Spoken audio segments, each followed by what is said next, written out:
Obrigado, Sr. Presidente. Queria cumprimentar os senhores administradores do BPI, Dr. Oliveira Costa e Dr. Pedro Barreto, e dizer-lhe que, de facto, esta questão só se aplica e estamos aqui em discussão por causa de um problema de saúde pública grave, se calhar o único na história de Portugal, e portanto, há uma necessidade de isolamento social e a decretação do estado de emergência social implicou vários apoios que tinham que ser feitos para apoiar não só os portugueses e as famílias, mas também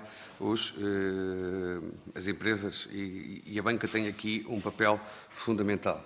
Como diria a vossa entidade de cúpula, a EAPB, há que ter muita cabeça fria, muito coração quente nestas operações, e eu acrescentaria com muitos nervos de aço, porque tem que se criar, de facto, soluções e medidas que permitam mitigar os impactos económicos e sociais da atual situação de crise. Hoje os bancos estão muito mais capitalizados, têm uma situação financeira estável, têm um papel crucial nos agentes de economia e podem criar soluções adicionais, e é importante percebermos que há uma absoluta necessidade de reforço de necessidades de tesouraria e de redução dos recursos dos encargos bancários mensais com os serviços bancários. E, portanto, também a preocupação do Banco de Portugal, que para além destas linhas de crédito, e foi visto em comunicados, os serviços bancários não parassem no resto da economia. E, portanto, esta audição serve para esclarecer algumas questões ao nível dos principais bancos que nós gostaríamos de esclarecer.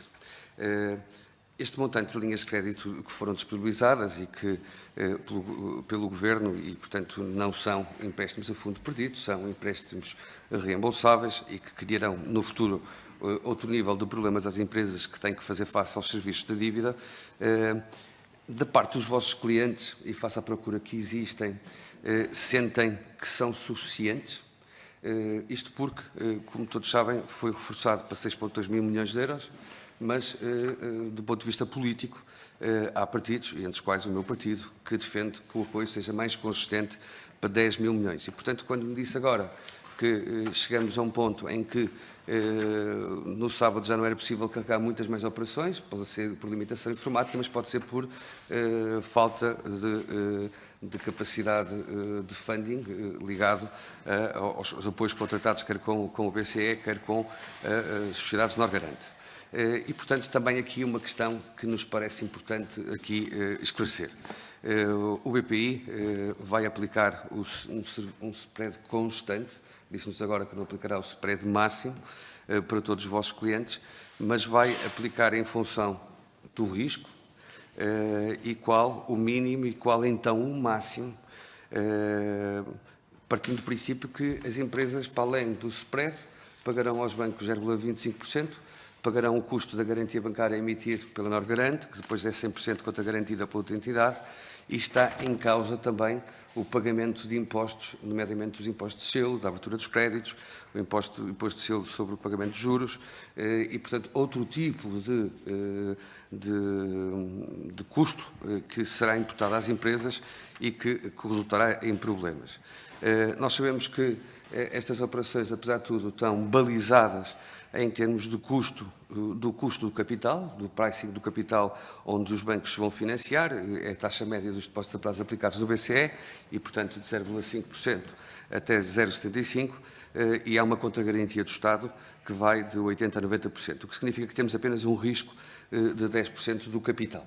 E sabemos também que está uma grande preocupação e que nos preocupa a informação que nos é feita chegar pela OCC de forma formal, dizendo que não bate a cara com a careta, ou seja, o Estado permite o desfazamento do prazo para mais para a frente na prestação das suas contas para com o Estado e nos balanços financeiros, mas os bancos têm solicitado outras peças financeiras que faz com que bloqueiem as operações. E, portanto, aqui pergunto se o BPI se enquadra nessa questão.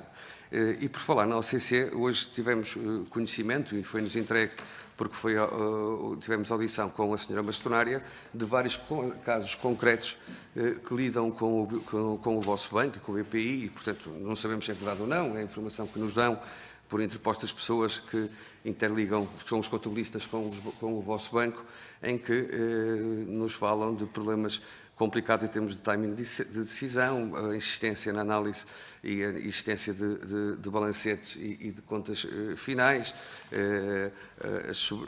Invocam também que estão numa fase de sobrecarga de trabalho, com poucos ativos e, portanto, se o BPI tem-se precavido para que os timings sejam cumpridos. Os processos deveriam ser mais céleres. O que se pode fazer mais na vossa ótica, e estou a terminar, Sr. Presidente, para se cumprir? E quais timings de decisão? Formalização, a atribuir às linhas protocoladas, então, com o Estado, quantos dias? Ouvimos falar dos bancos que são de 20 dias, 15 dias, 21 dias. Que montantes?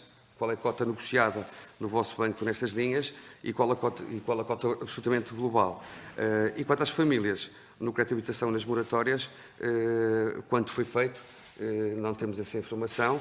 O que é que representam e, portanto, qual a relação também com a SPGM para atribuir os dados. E, por fim, Sr. Presidente, é muito subliminar, vimos a crítica há menos de uma semana do Sr. Presidente da CIP, que criticou apenas há uma semana que os apoios do primeiro pacote do Estado pela via dos bancos, e neste caso aplica-se ao vosso caso, ao BPI, saber se que chegou a zero, que não foi atribuído nada, e se é mesmo assim, porque há sócios gerentes que pedem a entrada de capital e solicitam capital, mas depois têm um problema nos sócios gerentes porque têm uma prestação que pediram moratória no mês de abril e que não foi ainda concedida e que está o crédito vencido e que depois não implica que nas suas empresas não seja contabilizada. São várias as empresas, várias questões eu vou guardar-me para a segunda fase, Sr. Presidente, mas também realçar o papel e o esforço dos bancos nesta matéria. É inegável,